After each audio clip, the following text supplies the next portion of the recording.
So, Jessica, how are you? I'm good. I'm good. And yourself? I'm doing well. I'm doing well. Good. So, tell me, you guys were nominated. Well, nominated. I don't know if you want to call it a nomination, but you were the top reviewed practice of the largest 100 cities in the United States when I did the research at the end of the year, end of 2021. And so, I'm super excited to talk with you and get some, you know, just get some information about why you guys have done so well, how you've done well, and Sure. share any secrets you're willing to share with some Yes, of these other absolutely. practices that are looking to more Google reviews. So, Absolutely. first of all, yeah, so I'm sorry. What Oh were no, you gonna I say? was just going to say thank you. Thank you. It's very exciting. I've been handling all of the marketing. I'm the marketing director since July of 2021. And since then, we've seen some big increases. But I think first and foremost, more than anything, we lead with a patient first mentality. So making sure I always say that is priority number one when it comes to any sort of marketing initiative, especially with Google reviews. This industry is heavily reliant on patient referrals.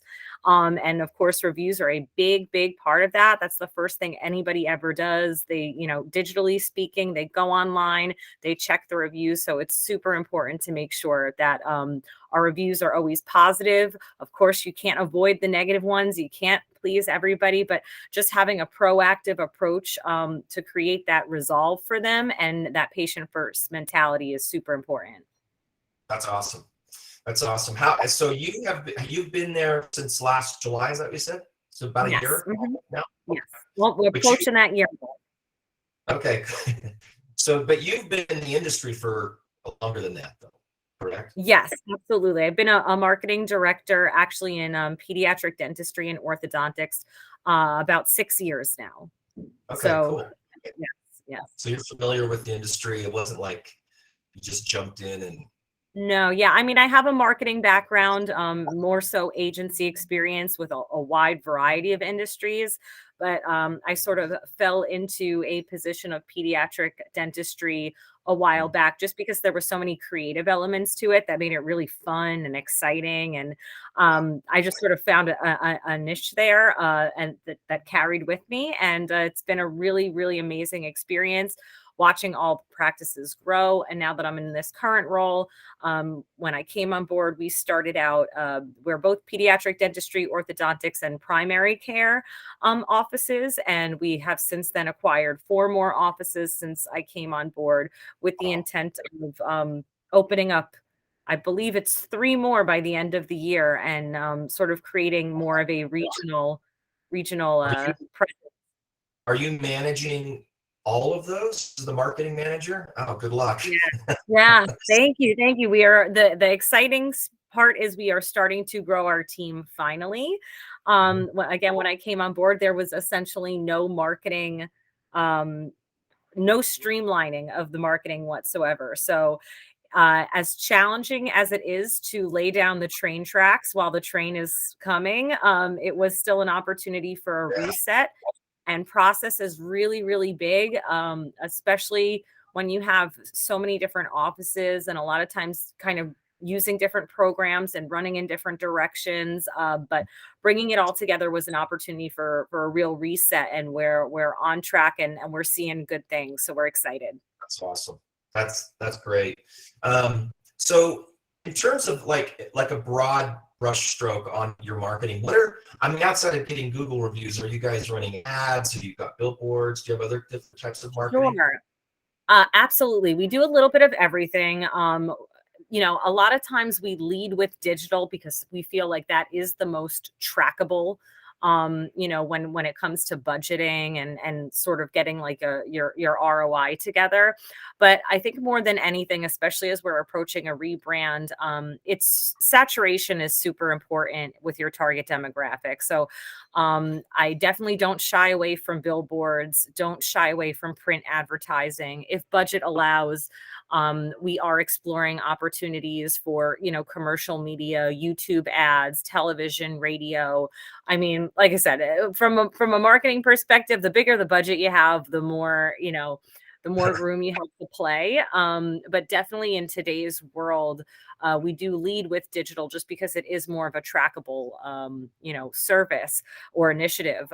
There's also grassroots efforts that people tend to fall, not pay so much attention to, which are super important, including professional referrals, paying attention, from my perspective of pediatric dentistry, involvement with the school systems, with the community, with family events, and just making sure that there's always an opportunity for your audience to see your presence. And now that we are sort of marrying a few different brands together and working under an umbrella brand, again, it's an opportunity for us to reset that and really establish that, that brand identity, and start streamlining all of our initiatives in a bigger way. But as I mentioned before, we do know that we are a patient referral type of industry, that it's super important, that your online presence, your social media, being responsive, engagement, super important, always creating that bubble for your audience to reach you. So in all of the marketing initiatives that you have, how does the Google reviews play into the mix? How do you fit it in, and where does Sure. its problem in, meaning in acquiring more Google reviews and trying to make that an initiative, where does that fit? Sure. Well, I definitely think that starts in office more than anything else, right? Again, leading with the patient first mentality and making sure that every patient visit is as top quality service and as we're able to provide. And then when you see that and you see the positivity come from your patients and the families, of course, we have programs in place where they get automated surveys, reviews, directly linked to their cell phone text messaging, emails, and it's an opportunity for us to get feedback. I think in the past, if you go back maybe even a decade, when like Yelp was one of the biggest review platforms and sort of trumped Google, it became a hub of negativity, right? Because you had to do something almost like really bad to get somebody to prompt them, like, oh, this restaurant was terrible or the service was horrible. I'm going to make that effort. I'm going to take that extra step to go and badmouth them and get that out there. The world has changed a little bit for the better, where people are now aware of that. And Google reviews have helped us sort of filter the bad and in a sense, and be able to provide a direct connection with the patient. So if they do have an experience, it's also how you communicate with them. When a patient has a bad experience, we don't immediately, get on the defense. We open up and say, this is an opportunity for ourselves to improve too. Please allow us an opportunity to connect with you, to find out more about this situation, how we can help resolve. We always lead with the fact that, we're so apologetic that you felt this way while leaving your appointment.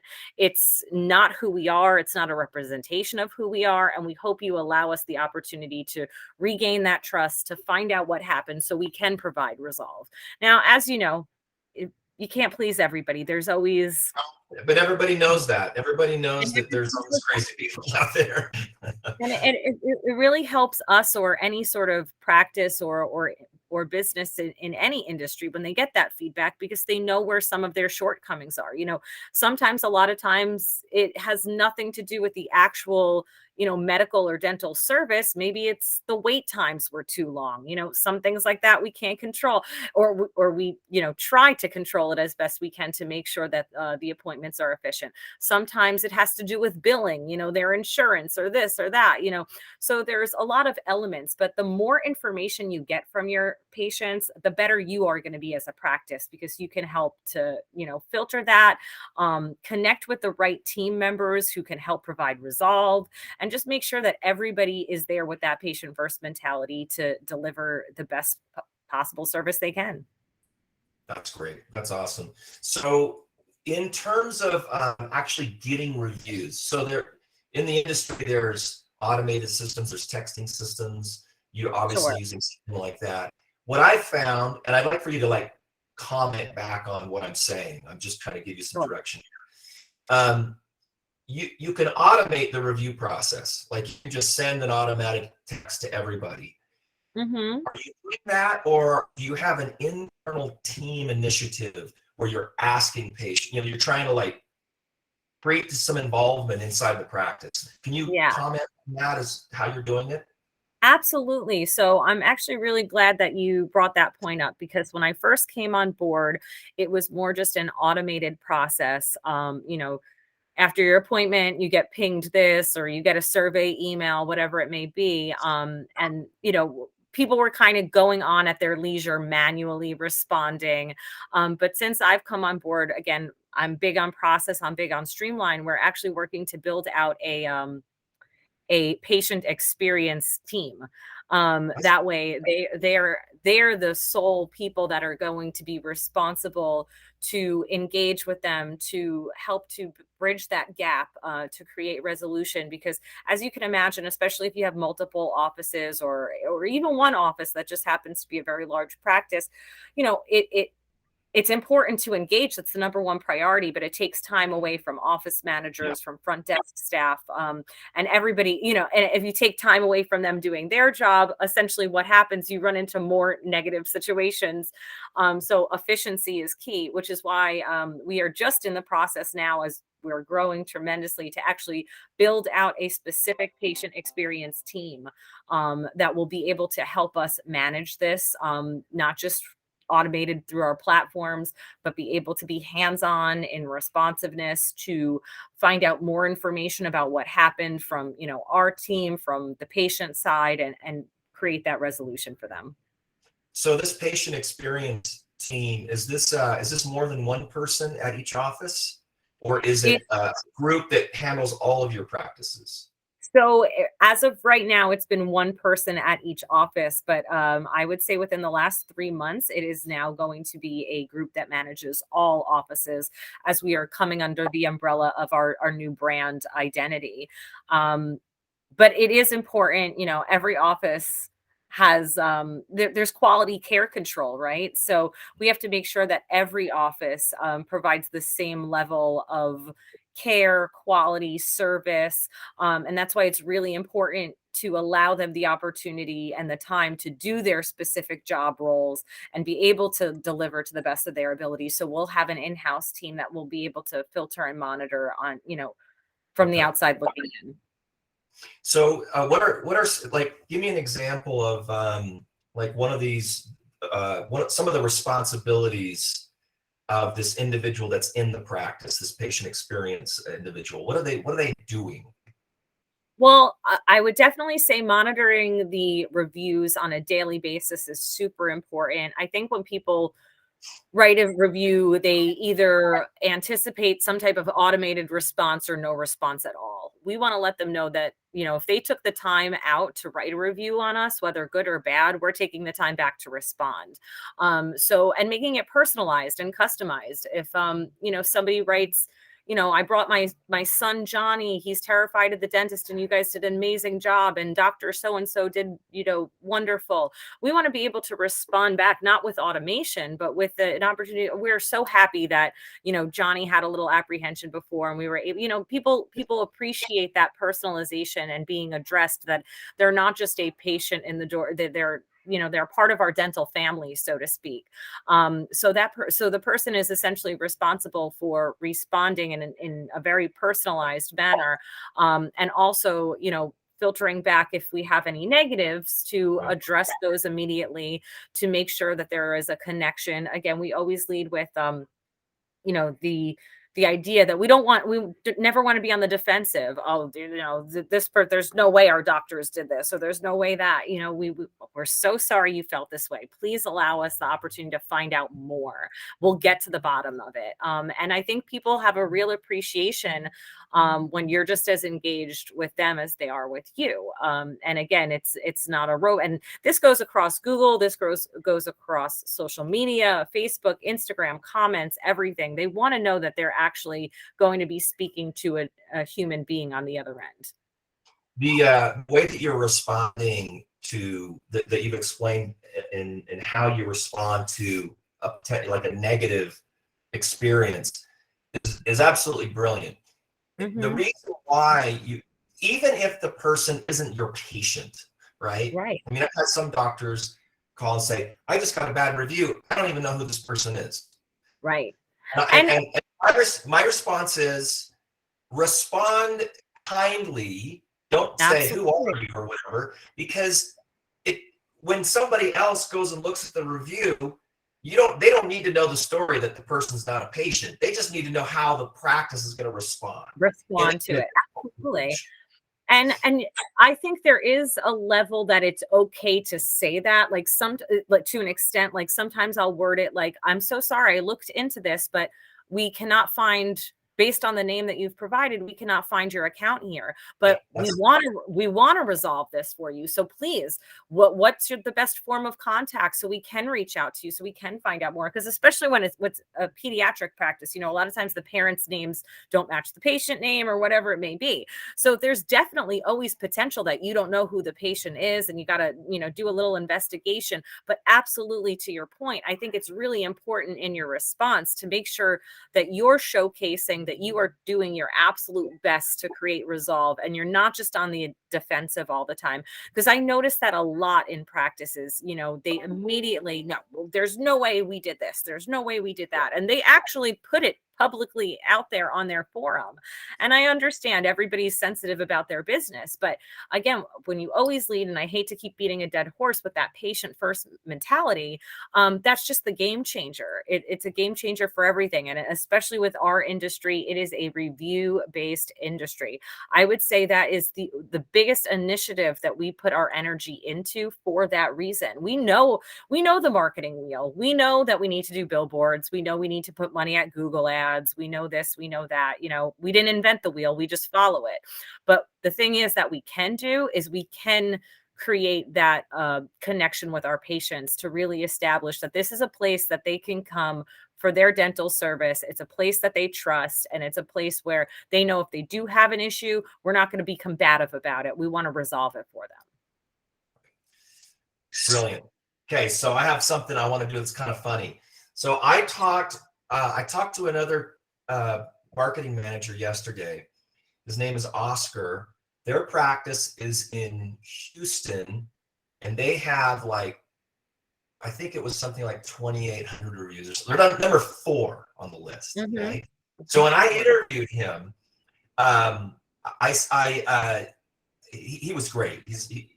When you see the video, you'll think that this guy's super cool. But he said, well, we're going to be number 1.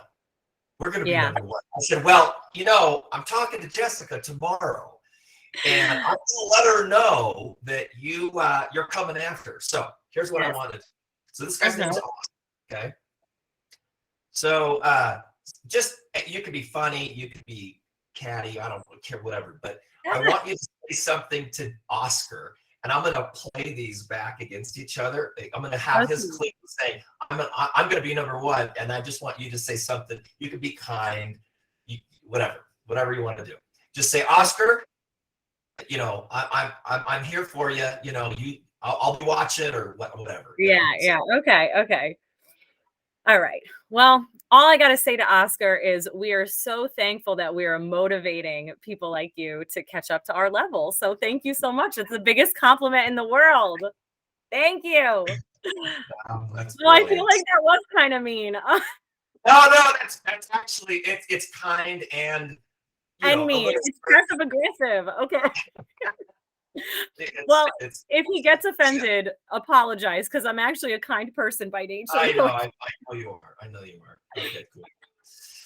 All right. Well, I really appreciate your time.